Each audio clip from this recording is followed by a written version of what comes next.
Kia ora. Are we ready to go in the live stream land? All right. Welcome everyone.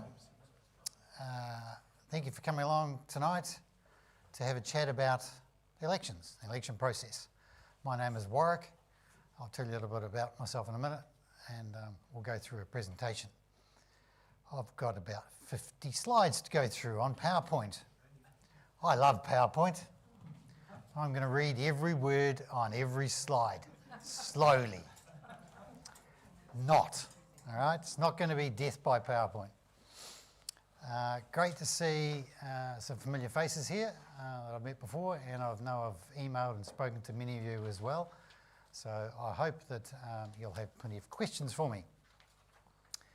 This is a very casual, interactive session. You don't want to hear me drone on for an hour. Keen to take some questions as we go, and I want you to make sure you go away with all of your questions answered about elections and election land and the council and the process. So please just sing out as we go. We're keen to take questions online as well, and we'll have a process of feeding through to me and I'll read them back out. Don't need to stand up and use a mic for a question, just ask me and I'll repeat it back for the online guys, and then we'll deal with the answer from there. All right. Guess I should do the health and safety, shouldn't I, Janie? Wharapaku out here, the doors out there. In the case of an earthquake, just run like hell after me. We'll all be good. My presentation should take an hour, so we should be done by 5 past, 10 past 7, maybe 7:15, depending on the number of questions. But we'll just see how we go. Right, where's my clicker? Okay. So as I said, my name is Warwick Lampp, work for a company called elections.com, which is external to council. I work with lots of councils and I'll show you that in a sec. Shani over the back there. Shani, can you please stand up? Wave. There she is. Shani is the Deputy Electoral Officer. She's the person that deals with nominations on the ground and election inquiries locally, does special votes and all those sorts of things. So Shani is the person that you'll deal with when it comes to putting in your nomination. And here's all of the councils that I work for. I've been doing elections a long time. I live in Tauranga, born and bred in Martin. I'm sure everybody here has been to Martin before. Good.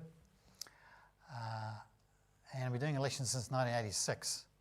So I've done about 900 council elections and by-elections, and I've probably done this presentation about 300 times. And there'll be a chocolate fish for the first question as well, and a chocolate fish for anyone that can ask a question that I don't know the answer to. So yeah, there's all the councils that I work for, as well as most of the ones around this neck of the woods. So the things that I do here, the things that I say in this presentation are the same that I say to all of these councils. I've got 35 of these presentations to do this cycle, and this is number 16. We've also got Dave Doggett here from Waikato Regional Council. Dave is the WRC's Deputy Electoral Officer. He's got a few slides to do near the end. 5 minutes. 5 minutes. On the clock, Dave, on the clock. All right, so this is who we are. Just one point there, we do lots of elections. Lots of elections in the iwi space, doctors, lawyers, accountants, teachers, agri-sector, Fonterra, Dairy NZ, all those guys. And councils are the only elections we do that are not online in any respect. Strange, but true. People always ask me, why aren't the Electoral Commission doing the council elections? Simple answer is that that's not part of their game. It's not in their legislation. The Electoral Commission just do the parliamentary elections and provide us with the electoral roll for the council elections. And that's it. They don't have any say, they don't have any jurisdiction over council elections at all. Nor does the Ombudsman. In the Ombudsman's legislation, the electoral officer is specifically excluded. Similar with LGOIMA, Local Government Information and Meetings Act. I'm external to council, so don't bother sending me an information request Having said that, our election process is entirely transparent. Everything's out in the open. If you want to know anything, you just ask. I'll give you all the information we can. Okay? I've been around, as I said, elections a long time, dealt with lots of candidates, dealt with lots of people. So I guess it's fair to say I've got a pretty good Porky's radar. So when you're dealing with me, I want you to be straight up because you're going to get a straight bat back. Okay? Righto, what's local government about? Pretty complex business. Lots of pieces of legislation.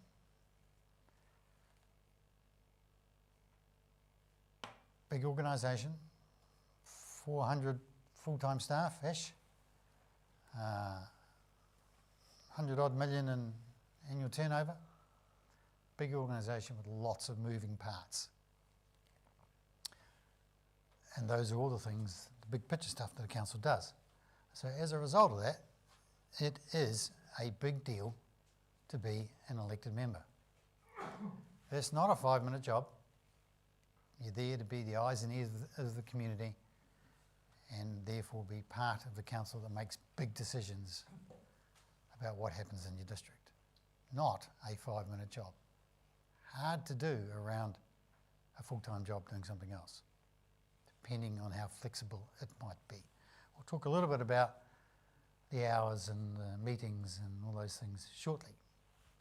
I wouldn't be doing my job if I also said to you that it's not always a bed of roses. You'll know that sometimes in public space it can attract some attention that perhaps you might not want. It does happen, particularly for elected members and mayors around the country. Sometimes it can get a bit niggly. So be aware of that. Don't be surprised if you do get on council and you get some flack, particularly in social media. You'll know most of this stuff. And common sense is the key in that maybe, perhaps, use an email address that's not your personal email address for your campaigning. Use a burner phone, perhaps, not a number that would normally be your normal mobile. When you're going to events like this or meet the candidate sessions, work out where the exits are.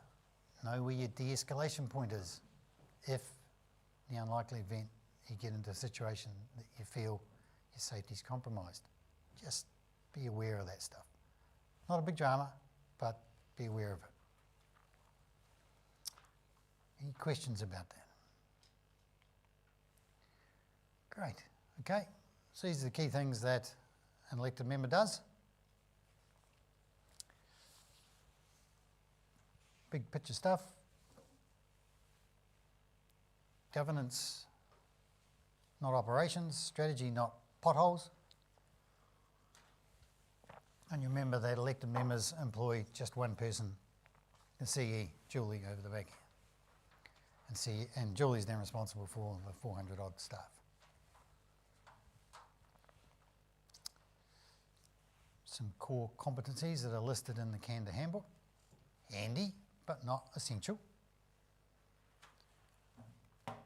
Good listening skills, very handy. Eyes and ears of the district to represent everyone in the community. Good reading skills, handy. Speed reading, maybe. You know, some of the agendas are 200-300 pages. Takes quite a while to read those. Handy to have some good skills in that neck of the woods. Public speaking skills, sure, handy, but not the end of the world. Once you've been on council for a few months and been around the council table, you'll soon pick up those public speaking skills pretty quick anyway. And remember, despite the patch you might be from, if you're elected by a ward, you're there to think district-wide. Your oath of allegiance, the first council meeting, is all about being there to represent the whole community district-wide and make big decisions on behalf of everyone.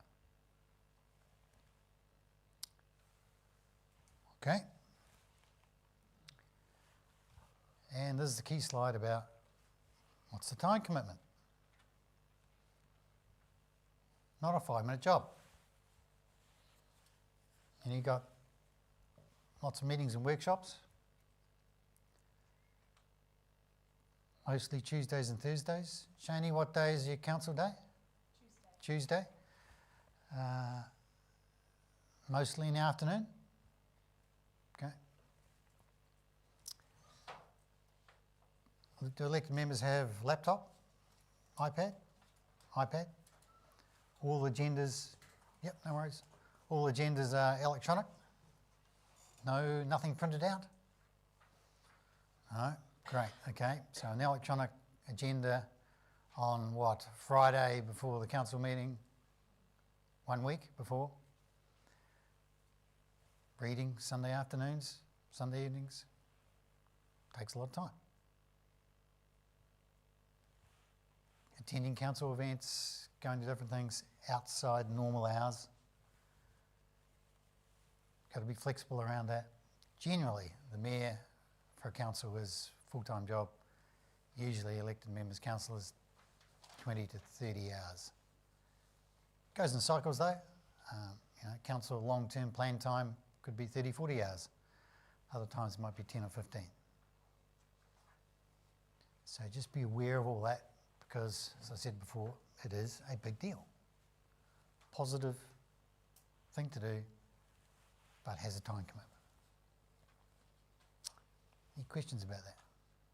When you look at that, it's what, 28 council meetings, 46 workshops, pretty much one a week.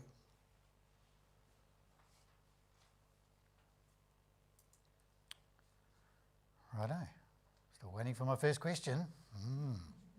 Okay, remuneration. This is what the current remuneration is, albeit this was changed last Thursday, is that right? You had an increase? 1st July, these are the dates coming, these are the amounts coming to 1st July? Okay. And some allowances that go with that, mileage allowance, childcare, and of course, as we said, iPad. And also I think the government announced last week about the option for elected members to get an allowance for security at home to meeting certain criteria, but I think it's something like 4,500 for elected members to have to put in a security system at home, having done a risk assessment availability. Because safety these days is a big deal. Remember, elected members are not council employees, got to look after your own ACC and tax. Okay, a few things about the election. So my job is to do the election in accordance with the legislation, Local Electoral Act and its regulations. Pretty prescriptive, not the world's most exciting piece of legislation, but it's all about making it a level playing field for all candidates. But what I don't do is get involved in the campaigning space, the politics. So I'm not interested in what candidates may say about each other or to each other in the public domain or on social media. If someone says something about you on social media that you don't like, too bad. Don't complain to me. I have a sphere of caring that's outside it. All right. This key slide, these are the dates. So this presentation will go on Council's website as well. There's a printout of it here in the documents. And this is going to live stream land, so it'll go up on Council's website too. Key dates, make sure you're familiar with all of those as a candidate. Key ones, the nominations opening this Friday, closing 12 noon Friday 1 August, not 12:01, 12 noon, come to this soon. Signs going up 2 months out, and signs coming down the day before. I always get a bit confused about this because I'm dealing with 47 councils, 47 different hoardings policies. Some are 3 months, some are 2 months, some are 6 weeks, some are 9 weeks, some are down a day before, some are down a day after, some are down a week after. They're all different. This is what it is here with Council's hoardings policy. And remember, voting opens a little bit earlier this time. 4-week voting period. Has always been 3 weeks. So those voting papers will be out there for a week longer this time to allow the postal system to do its thing. And then at Council's inaugural meeting after the election. Shani, has that date been set yet? No? Late October, depending on how the result pans out and whether it's close or not. Okay, nomination process. You all know what's the deal is here. These are the elections up in Taupo.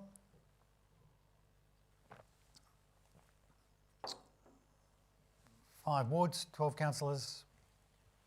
Out to the right there are the number of electors in each of those areas as at last week. Waikato Regional Council, most of the district, a little bit in Bay of Plenty Regional Council, a little bit, and tiny wee bit in Hawke's Bay Regional Council. And remember that the order of candidate names on all of the voting documents are in random order, printed on the fly, so your voting papers in your household and your partners, the order of candidates will be different. All jumbled up. Any questions about that?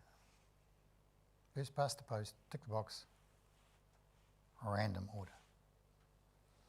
And Council has a Māori ward poll required by the legislation, required by the coalition agreement of the new government.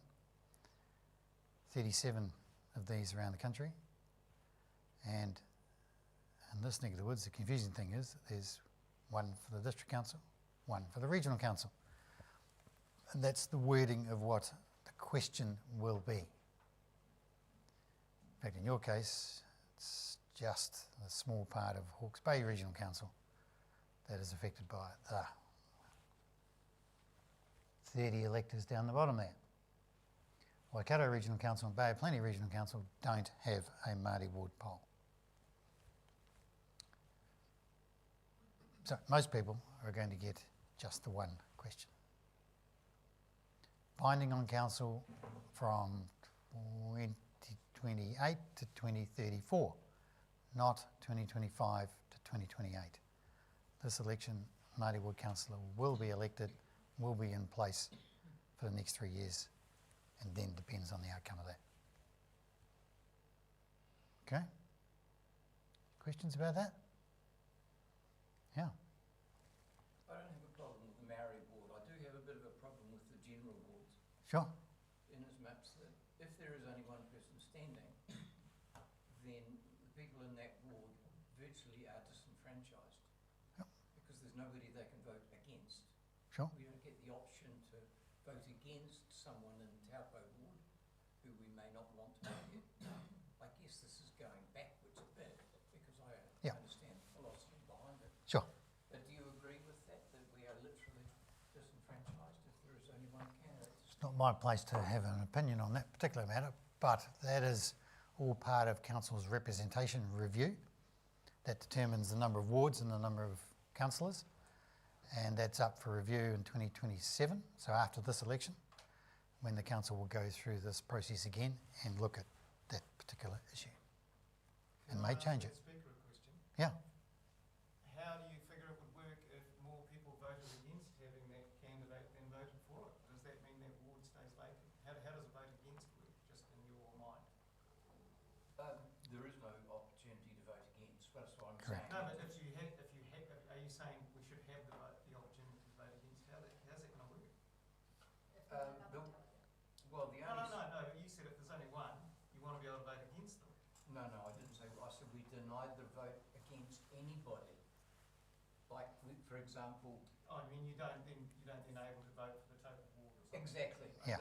That's what I was sort of leading to, that Yeah. if there was only one candidate standing, then maybe we can transfer our vote to the Taupo ward. Yeah, sorry, I just wanted to hear it was working. Yeah, I mean, good idea, but the legislation just simply doesn't allow that. But, yeah, this is the structure we've got, and it's up for council to look at that in 2 years' time.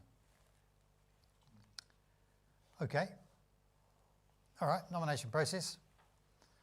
I said before, nominations open Friday, close what time? 12 noon, Friday, 1 August, not 12:01. Please do not leave lodging your nomination till the last minute. I say this every year, and people do. But you guys are here, you're all engaged. Please, get it in early. Danny. How much photoshopping are we allowed? We'll come to this in a minute, Danny. I'll show you what the deal is with photos. In your campaigning, lots. Good question. All right, we'll come to that. So yeah, closes 12 noon. If you do leave it to the last minute, 50% of our candidates come in the last 36 hours, despite me saying all this. And you bring it in the last half an hour and there's something wrong with your nominator, and the nominator or second is not on the roll, and you haven't got time to get it fixed, then you're not a candidate. Cut-off is absolute at 11:59, 59 and 1. If you do bring it in at the very last minute in your hot little hand and you're inside the door of the council building at 11:59, 59 and 1, when Cheney is there listening to the pips on the national program, bang on midday, you're in the door, great. Cheney will process it, and if it's all accurate and correct, you'll be a candidate. If there's something wrong, you won't be. Same as if you send it electronically, and we're keen on nominations electronically. 80% of our candidates provide them electronic, by email, with everything together. But if you do, please don't do what someone in Tauranga did last year and send it in at 11:58 a.m. By the time it goes through council's, it goes through cybersecurity, council's email server, turned up at 12:01. It's not the time you send it, it's the time that it appears in Shaney's inbox. We all know when you send an email, it doesn't turn up instantaneously. It can take a couple of minutes. Take that into account if you are leaving it to the last minute and emailing it bang on time. And make sure that your nominator and seconder are correct. Or if there are issues, say someone doesn't have a nominator that's on the electoral roll, you get back to that person and say, look, you need to fix this. Yeah. I mean, provided they go. Yeah. Yeah, if they bring it in plenty of time, you know, like nominations open on Friday, I would hope there might be a whole lot of people turn up on Friday with the nomination paper. Shaney's got time to check them all, and if something's not right, then yes, sure, you got 3 weeks to get it fixed. Yeah. Can your nominators be related? Yeah. That's fine. Yeah. They just have to be on the parliamentary electoral roll in the area that you're standing in. Okay. Sorry, can we repeat the question for the people online? Oh yeah, sorry. So the question was, does your nominator or seconder, can they be related to you? The answer is yes. Sorry, not related to me, but related to each other. Yeah, related to each other, yeah. That's fine. Yeah. Sure. So like a husband and wife. Yep, husband and wife, same household, no problem. Long as they're on the electoral roll. Keen on things electronically, particularly the $200 deposit paid online banking, but we do want to see the transaction receipt from the banking system when you do that. You know, you can screenshot it, or the PDF transaction thing that you can create each time, so that Shaney can go and check with the council department and find that deposit in council's bank account, because that has to be paid by 12 noon on the last day. Can use your commonly used name on the voting papers. You know, Edward, Ted, Martin, Marty. You'll probably know the candidate in Ruapehu next door whose nickname is Rabbit. Rabbit is what he has on the voting papers, because that's what everybody knows him by. No problem. And have your maiden name? Just the name you're known by. Doesn't need to be your legal name, but we do want your full legal name on the nomination paper so that we can find you on the electoral roll. Can also have an affiliation, just basically tagline, slogan, you know, the usual of independent, but it can be anything. It can be truly independent, completely and utterly always independent. Rates control, more democracy, less bureaucracy, just anything you like. Slogan, tagline, provided it's not too long or offensive or confusing. Too long is 38 characters or less, including spaces. Max 38 characters. And you can't have titles on the voting paper, Doctor, Professor, OMNZ, QSM, that sort of stuff. You can have it in your 150 words, just not on the voting paper. You do need to do a couple of things on the nomination paper, state other elections that you might be standing in.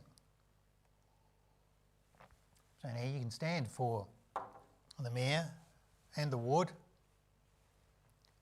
$200 for the mayor, $200 for the ward.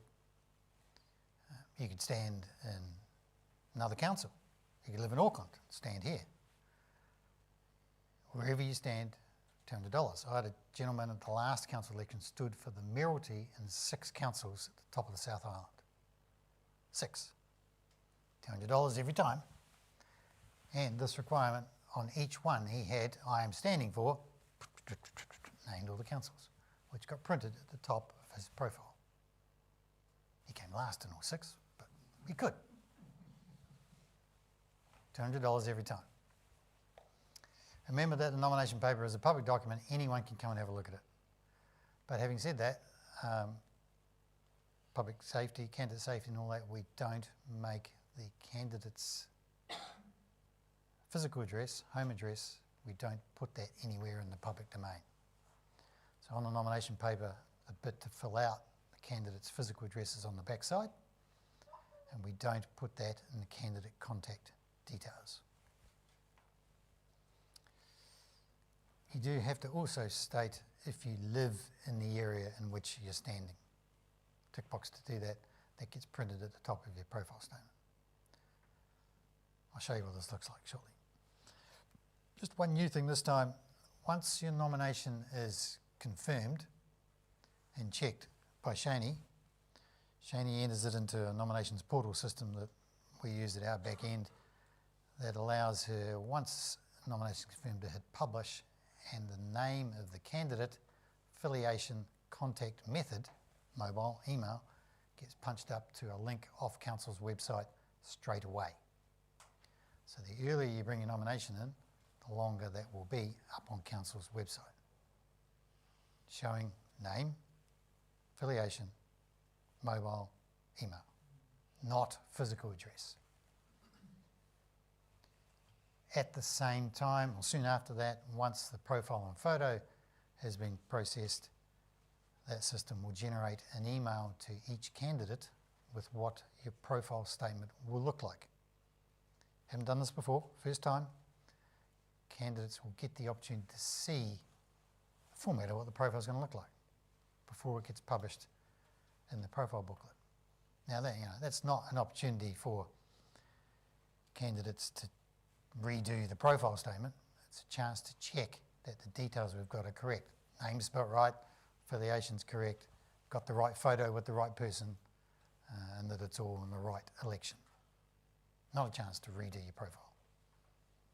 Chance to check those key details. And Dave will remind me that nominations for the Regional Council go to the Regional Council's office in Hamilton and or electronically. He'll talk a bit about that later. Here's the nomination paper. Shane's got them all printed out here anyway. On the back, this bit here, that's where you email it to. Remember, it's the candidate's responsibility to make sure that you type that correctly. If you send it to Shani and you haven't heard anything back within 24 hours, I'd get on the phone to check to see if she's received it. Sometimes you might not get a bounce if you got the syntax of the email address not quite right. If you you don't hear back, catch up with her. If it's on the last day, ring her up, double check. Okay, any questions about that? As I said before, you've got to be a New Zealand citizen to be a candidate and to be an elected member. Your nominators have got to be on the parliamentary electoral in the area that you're standing, that we mentioned before. You can't stand for the district council and the regional council at the same time. You can stand for 2 different councils at the same time. If you or your partner has a contract with council for more than $25,000 a year, you've got to get that checked by the Office of the Auditor General before you can be a candidate. There's a whole lot of criteria about that and some restrictions. Please make sure you check that out if you're in that boat. Can't stand for more than 1 ward. And if council did have more than 1 community board, you could stand for more than 1 community board. Can't do here. And remember, you can't change your mind after nominations close. You can change your mind up until nominations close, but you can't change your mind afterwards. And at the bottom there, as I say, stand for more than 1, $200 every time. You can stand for the Māori ward if you're on the general roll. Nominated second, they've got to be on the Māori roll. And if you're on the Māori roll, you can stand in the general board. Same deal. So you can't, as I said before, change your mind after closed nominations. You can't wait and see who the list of candidates are over the weekend and ring me up on the Monday morning and go, oh, sorry, I don't want to be there. Can I please withdraw? No, you can't. Happens every time. I'll get half a dozen calls on the Monday going, why am I doing this? Please remove my name. You can't, unless it's grounds of medical incapacity, which sometimes happens. A few hoops to jump through. Contact me if that is the case. Medical incapacity. Can't just change your mind. If you do decide you don't want to be there, you can do a Don't Vote For Me campaign. It's been done a few times before. Strange but true. Okay, candidate profile statements. The next slide, Danny's about photos. We'll come to that in a sec. Profile statements, 150 words, not 151. I checked this to the nth degree. Some candidates will get creative and put hyphens between words that shouldn't be hyphenated. I'll unhyphen them. I'll check that it's more than 150 words or not. 150 in English and or 150 in Te Reo. Te Reo's got to be substantially the same. And we check that. I have a fluent Te Reo speaker on my staff who checks all our Te Reo translations to see if they are substantially the same. It's a profile about candidate, what you're standing for, why you're standing, what your intentions are. Not about someone else. Not about another candidate. Not about Council CE. Not about the electoral officer. About what you as a candidate are standing for and what you bring to the table. You can put your titles and all those things in there if you want to. Keen on an electronically, of course. Don't really want a PDF because they're quite tricky to copy and paste from. And really don't want a handwritten one because we've got to retype it. Retyping handwritten profiles is fraught with a stuff up.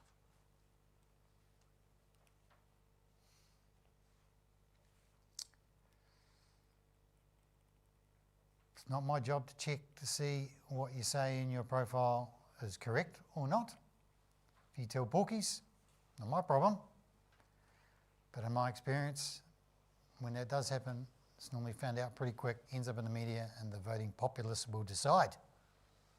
So please stick to the facts.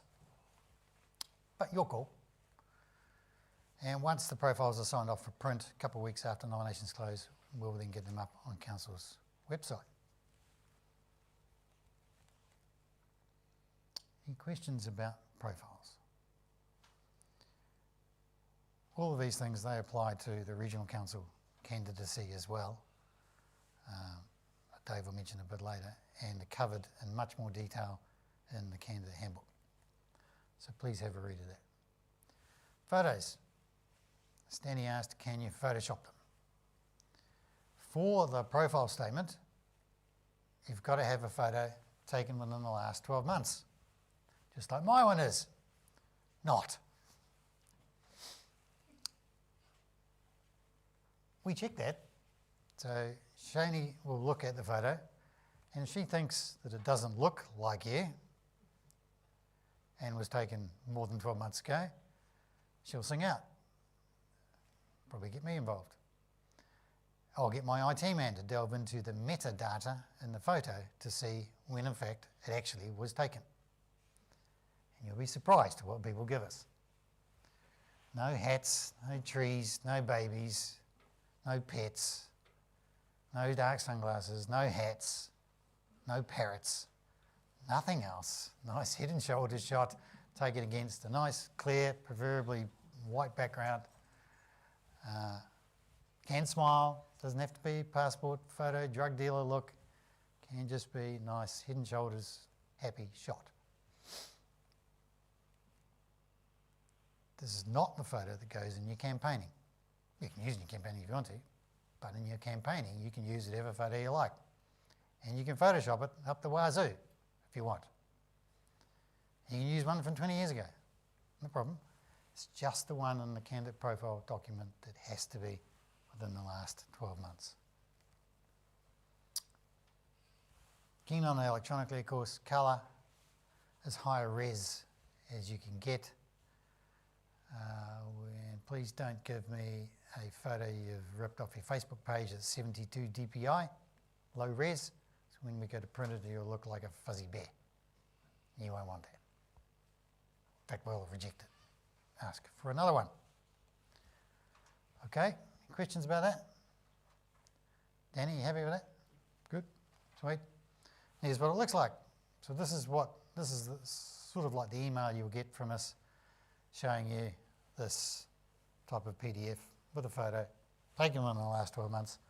The format of the name, just like that. Underneath it, the affiliation, proven, dedicated, real. Sounds like me. Then my principal place of residence is in the area that you're standing, or not, and I'm also standing for another election, if you are, and then bang into your 150 words. Remember, no strange formatting, no bolds, no caps, no speech marks, no italics, just simple, straight text, just like that. No bullet points. Keep it simple. 150 words max. Okay? Any questions? Great. And this time, for the first time in most councils, we're doing candidate videos. If you want to see what this looks like, you can go to the Tauranga City Council website at the moment, and they've got candidate videos of candidates that were there from the election last year. This is optional, it's not compulsory. They had 76 candidates, 66 of them did a video. 90 seconds asking 3 or 4 generic questions that were provided to candidates in advance. Booking system sent to candidates soon after nominations close. Done by the council in an environment where lighting, sound, background, same, level playing field. Asked 3 or 4 questions, things like, why are you standing? What skills do you bring to the table? What 3 things are you going to focus on for the next 3 years? You know, generic questions like that you'll be given in advance. You'll get a couple of goes at it. It'll be max 90 seconds.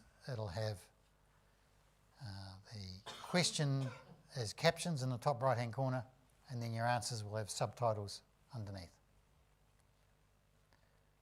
So please go and check out the TCC website. You'll have a good chance to see what it's like. Yeah. Is that the only format that it can be, that you answer the 4 questions? You can't go off piste and then come up with some other answers to other questions. No, it'll be just the 3 or 4 generic questions. But you'll get, as I say, 2 or 3 goes at it. If you stuff it up or you hum and ah all the way through it, then we'll get another crack at it.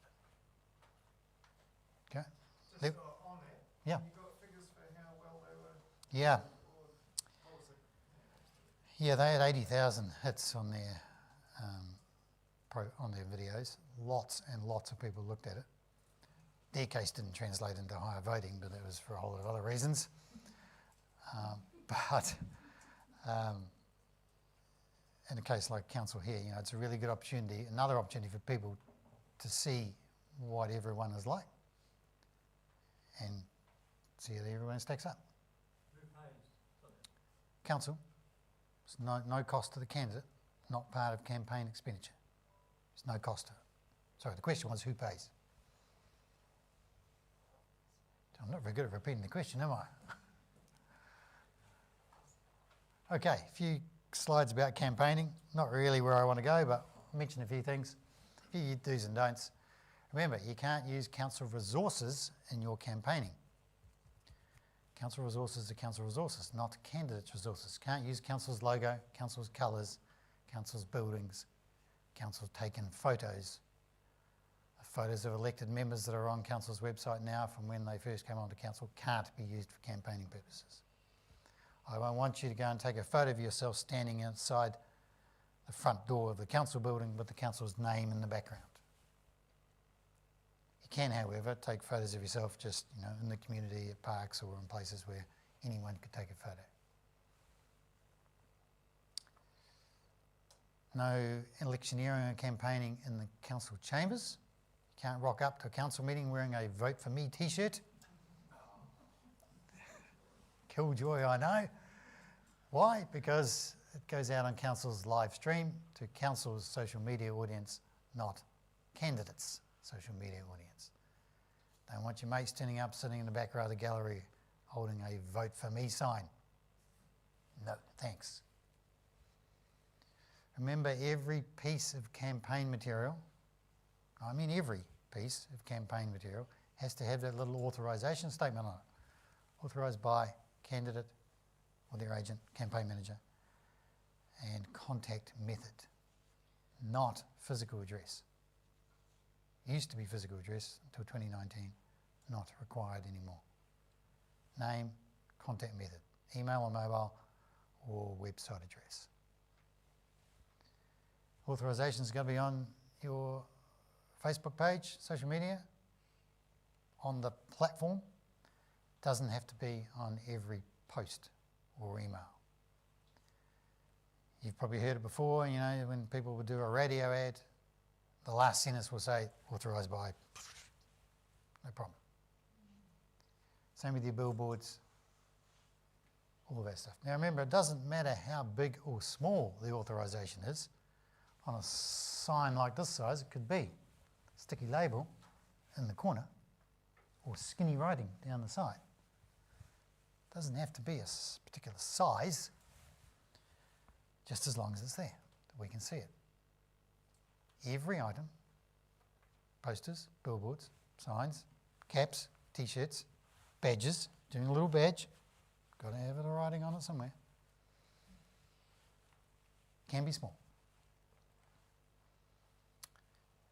Just be a bit careful about things that you might say in your campaigning, particularly if you're putting it in a paid-for campaign ad. Stick to the facts. If you're not, someone can take a complaint to the ASA, Advertising Standards Authority, and they will investigate, and if it was found to be factually incorrect, they will make you change it. I've seen this happen many times. Stick to the facts in ads that you are paying for in your campaigning. Remember, you've got to keep track of all your election expenses and record them in a document called a donations and expenses return give it to us after the election. Social media. Remember, big principle here is council's social media audience is council's social media audience, not a candidate's. Council's channel will remain politically neutral and will delete any electioneering or campaigning comments or any comment about a candidate or an elected member. Many of my councils actually stop allowing comments in the 3-month election period from the 11th of July onwards. Not sure what Taupo's doing yet, but that may be something to consider to stop the opportunity for this.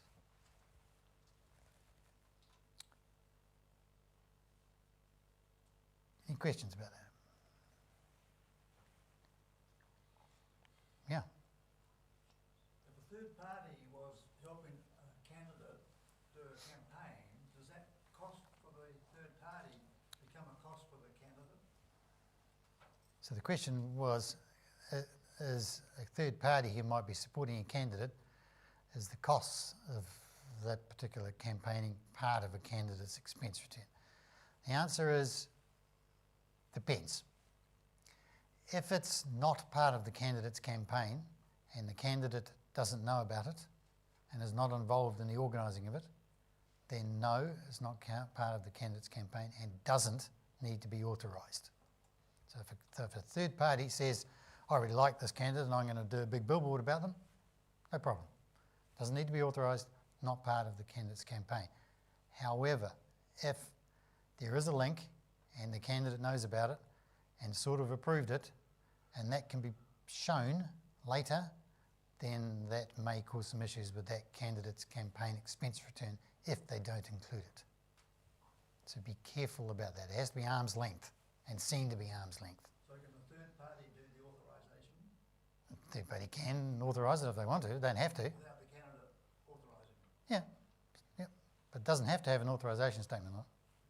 But yeah, sure you can. Yeah. You know, a good example was a few years ago in the Mayoralty in Wellington. It was a very contentious election with two candidates going hammer and tongs. A completely independent third party put up a great big massive electronic billboard in support of one of the mayoral candidates. The mayoral candidate didn't know about it and didn't have an authorisation on it. Took quite some time for the media to work out who it was from, but they did work it out. And that person who did it just said, oh, I like that guy, I supported him, I did it off my own bat and I paid for it. So what? No problem.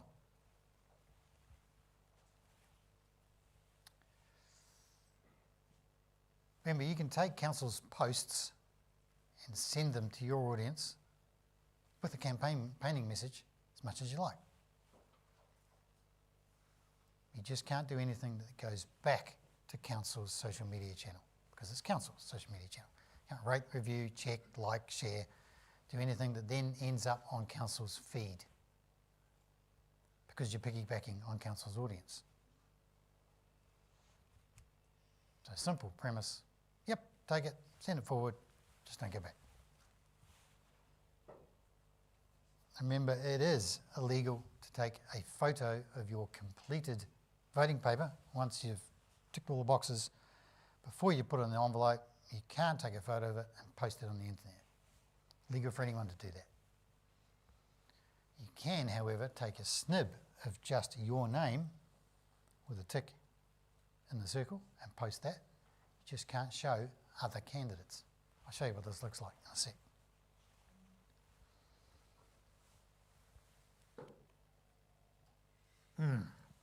Signs. I was hoping to avoid this slide. Signs always cause me problems. Although I tend to say cause the council problems. Signs. Remember about this, there's always issues. Get up to speed on the hoardings policy. Make sure you understand it. You know the dates, 11th of August, 2 months out. 60 days only. But issues around size and placement, maximum size is 3 square metres. All set out in the candidate handbook. Good issues about placement, 1 per spot. Waka Kotahi have a plethora of rules, so check those out. They're very vigilant on signs and are great at taking them down if you get them in the wrong spot.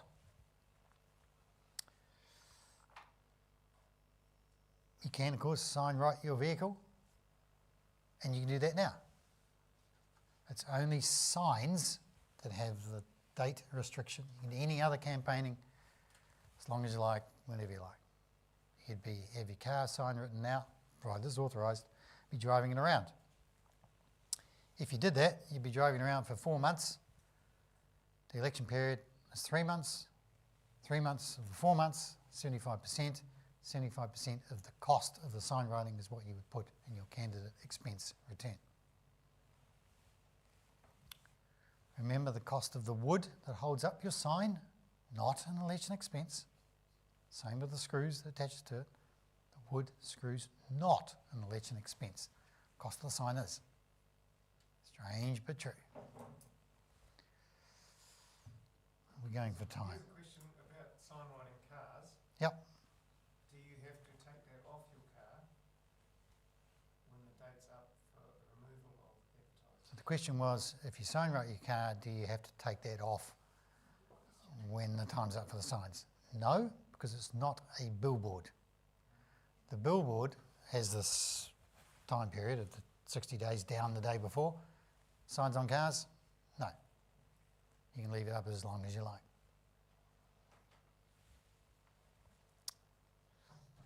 And any complaints about any of the things to do with signs, go to the council, not to me, unless it's about authorisations, and then I'll deal to it. All right, donations and expenses. A few fishhooks in this. The donations thing's a bit messy in the legislation.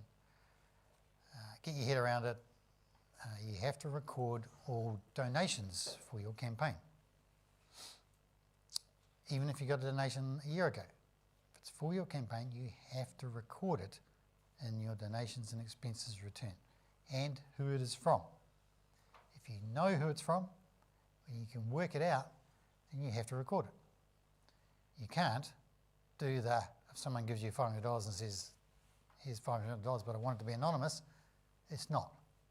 If you know who it is, you have to record it. The John Banks rule. Over $300, record every donation. Remember the GoFundMe guys, those crowdfunding things, do not meet the donation disclosure requirements, so you can't use them for your campaign.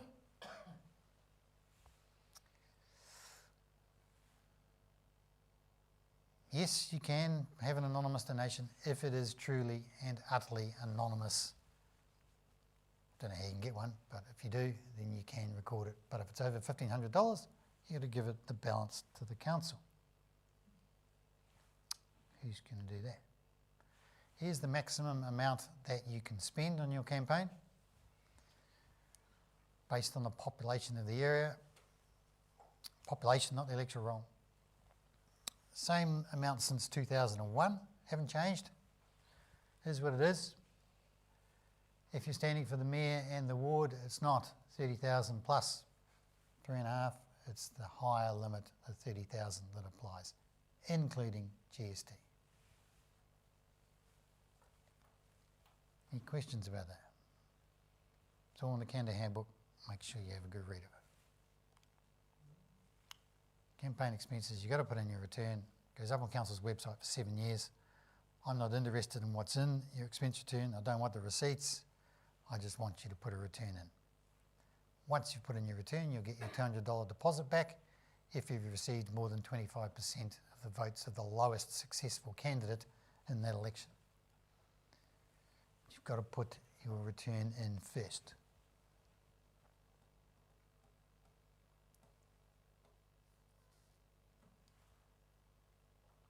The period 11 July, 11th of October.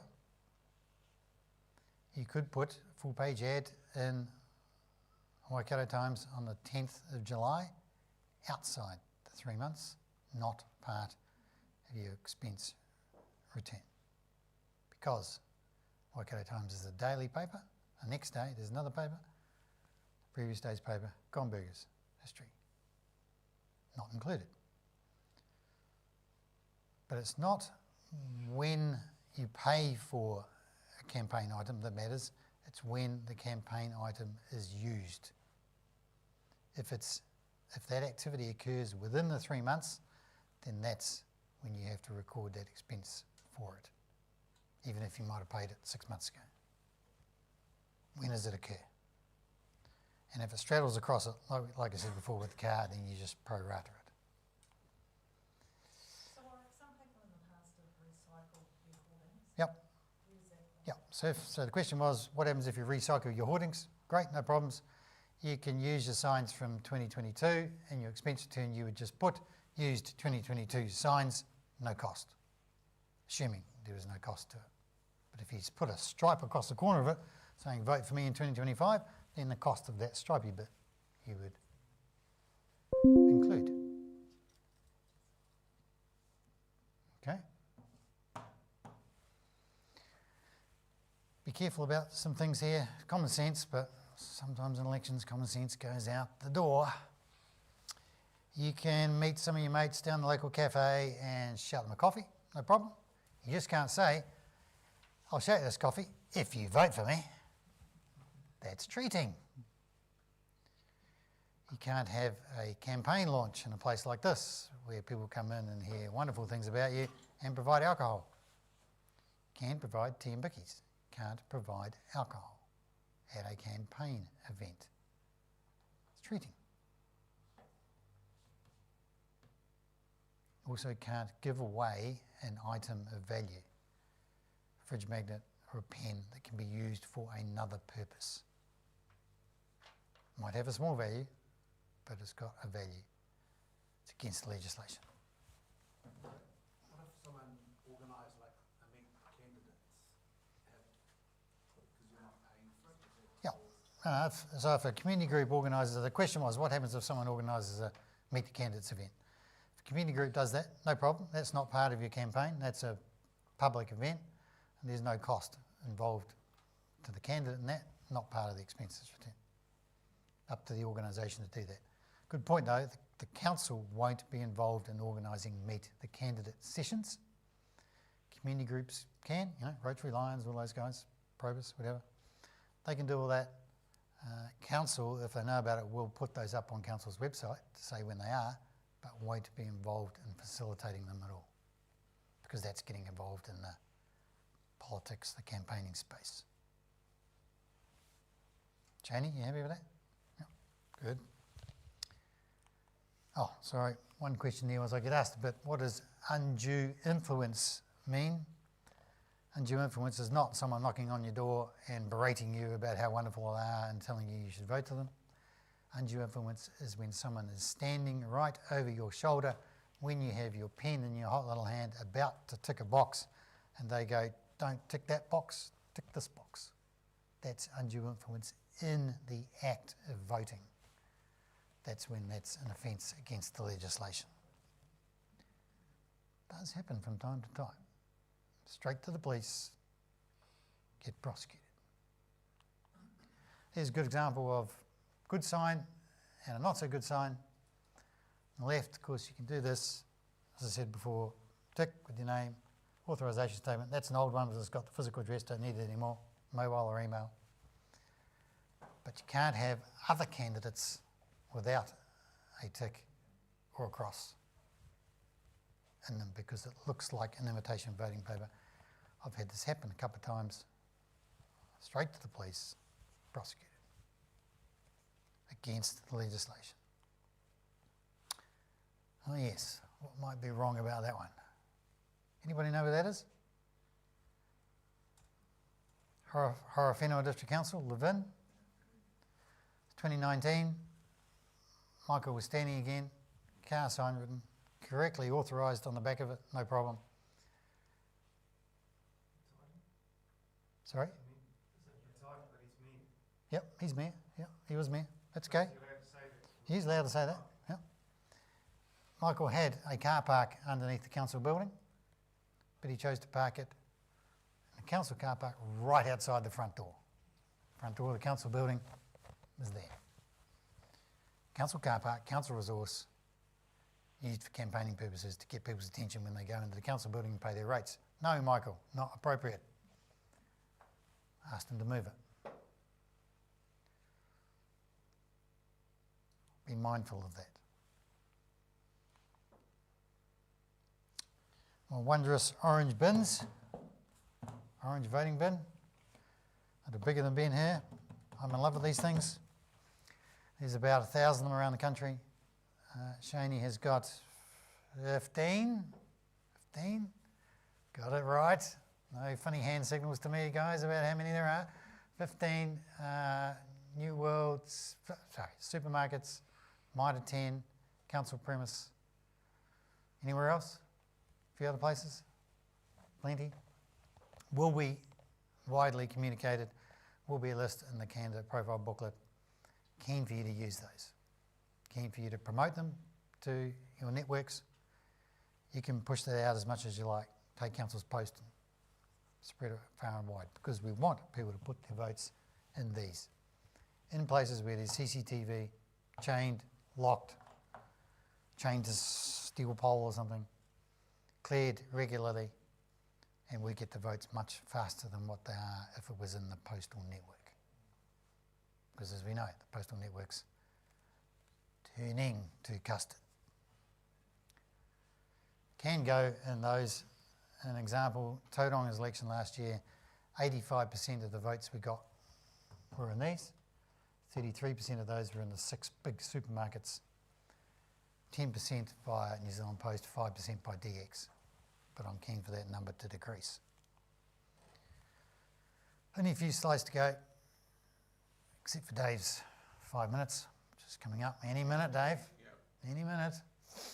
As I said before, Electoral Commission provide the electoral roll, prelim roll out now, final roll after 1st of August. If you've changed your address and you haven't updated the electoral roll, please do it soon. You do it easy, anyone can do it. Go to vote.nz, you can do it on your phone, you can check what your address is and you can change it. Particularly for your nominator and the seconder, make sure they've got the right address on the electoral roll. And make sure your address is correct, because if it isn't, then the voting paper is going to go to a different place and you're not going to get it, which means you won't get a chance to vote unless you come and do a special vote, which you can do at the council offices up until the last day. Those are on the unpublished roll, those who haven't changed their address or lost it, or the dog's eaten it, come and do a special vote. Only takes a couple of minutes, pretty simple process. Do have to complete a declaration form, but it's pretty easy. And keen for you to do that and let people know if that is the case. Then the election results, we will produce them on the day. Shaney and Julie will announce them to the world mid-afternoon, which won't include votes in the orange voting bins on the Friday night and the Saturday morning. We'll get those later on the Saturday, produce the preliminary result on the Sunday afternoon. Then the final result 3 or 4 days later. Remember, close is close. Things can change. In my world, a close result is less than 5. But I've seen swings of 40 or 50 votes between progress, prelim and final all the time. So if you're within 40 or 50 votes, it could change.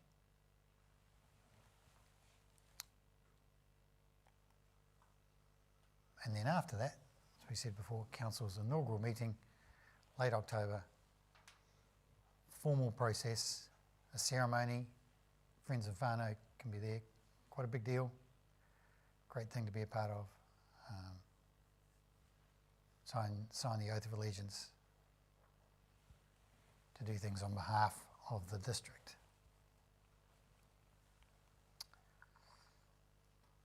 And there are the key resources.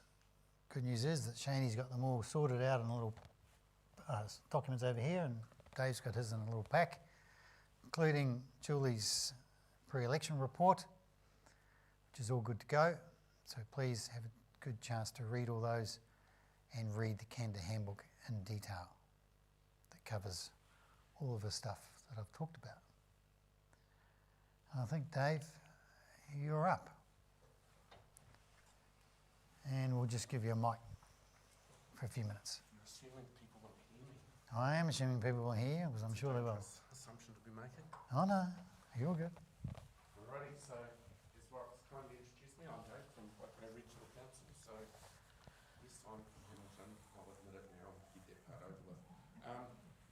What I'm going to cover very quickly is essentially what regional council does, because you'd be amazed at how many people we hear from that don't actually know, and some of them are often candidates. So we look after resources, water, obviously the water in the river. We work closely with your local iwi, we work with the Waikato River Authority, and we are a regulator of water. Biodiversity and biosecurity, in other words, pest management, is one of the things we look after, and we are also involved at the moment in the clam. I can't say that, Cordoba clam, I think it is. Coastal and marine, we're responsible for the coastal management plan for the Waikato region. And it's quite a large area, heads out to sea quite a long way. Sustainable development and infrastructure. Now I'm also going to mention here flood protection and land drainage, particularly in Hauraki. Community connections, in other words, transport is a good example of this. Your local buses are run by regional council, but the infrastructure that services them is run by your district council. Te Huia, running from Hamilton to Auckland, we also look after, and the mobility access concessions, we look after that as well. And lastly, but surely, the transition to a low emissions economy. So we have various plans to do with climate change, the energy resources, stuff like that. Another thing to mention here is in terms of representation. Say, for example, if I go back to transport, we have committees that contain your district councillors. So if you're elected to your district council, you may be asked or voted to come and sit on one of our committees. And a good example of that is our Regional Civil Defence Committee and the Regional Transport Committee. Any questions so far?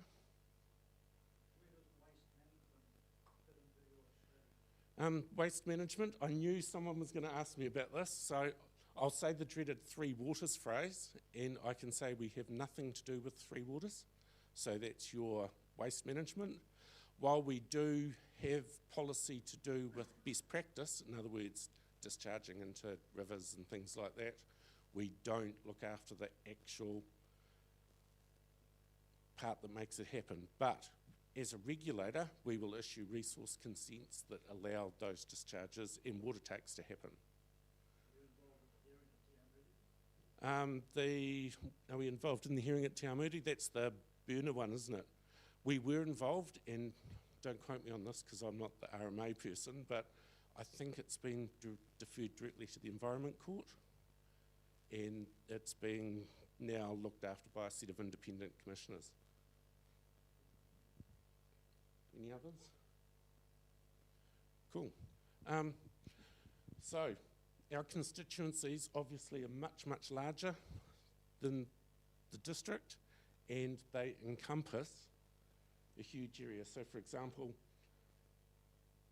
Taupo, we capture this area, we go all the way to the top of the Coromandel, Moko, all the way across to Whangamata. One thing to bear in mind with your election campaigns, where Warwick was talking about signage policies, if you, for example, stand in here, you may need to adhere to the signage policies of more than one council. So signage that you have in town here may be different to the signage that you have in Patauru. Not a good example because that's further up, but anyway. Representation.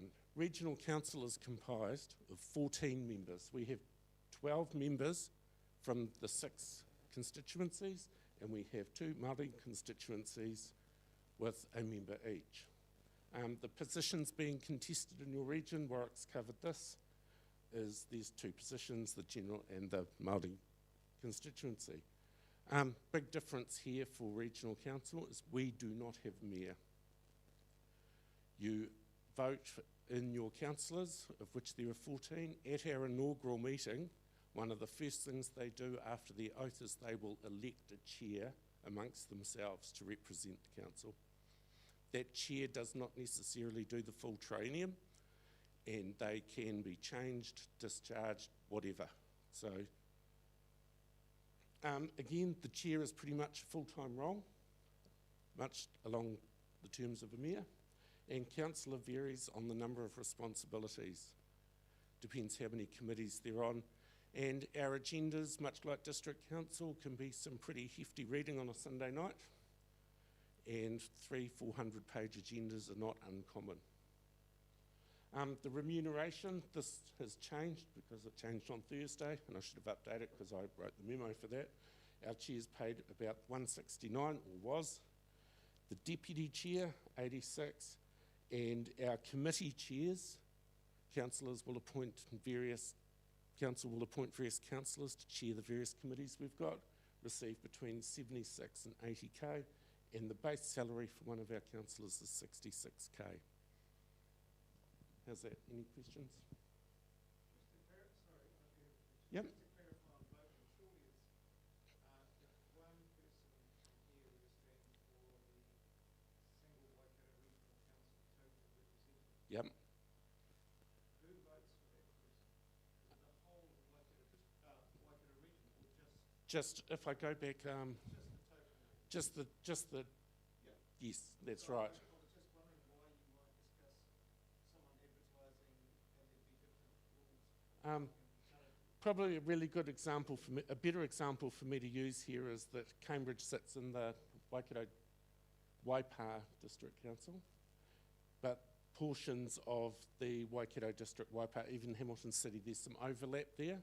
So even though someone may be in this constituency, there's 2 or 3 territorial authorities in there that they need to comply with.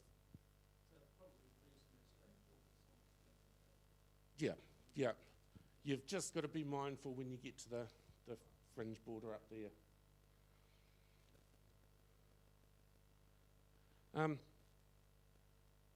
Last thing, of course, told you I was going to be the 5 minutes. How are we doing? You timing?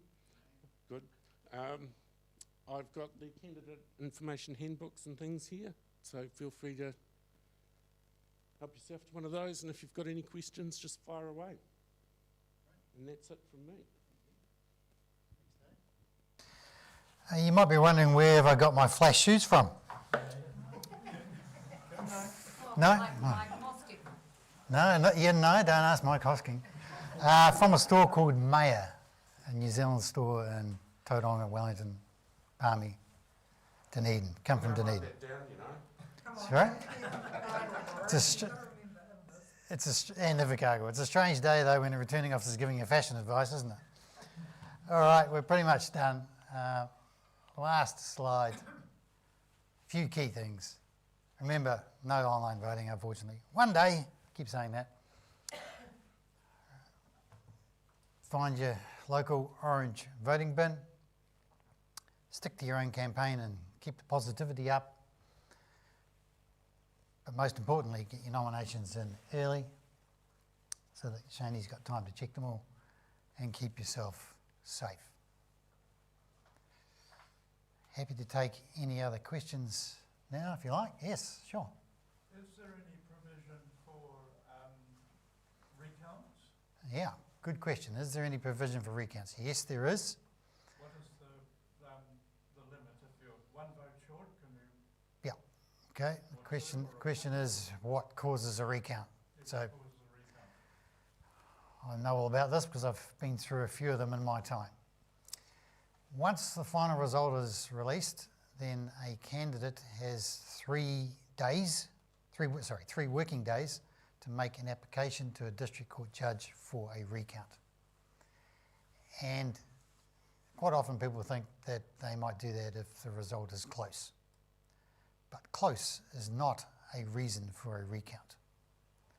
And there have been many cases recently where someone has applied for a recount, and the process is completing an application to a district court judge with a fee of $750 for a judge to determine whether a recount should take place. And recent decisions have been close is not a reason. For example, I had an application at Gore Mayoralty last time that you might recall, where the margin was 7. The judge determined that 7 wasn't close enough to warrant a recount, because the process of counting votes that we use is audited, transparent, checked, triple checked, and the count is the count.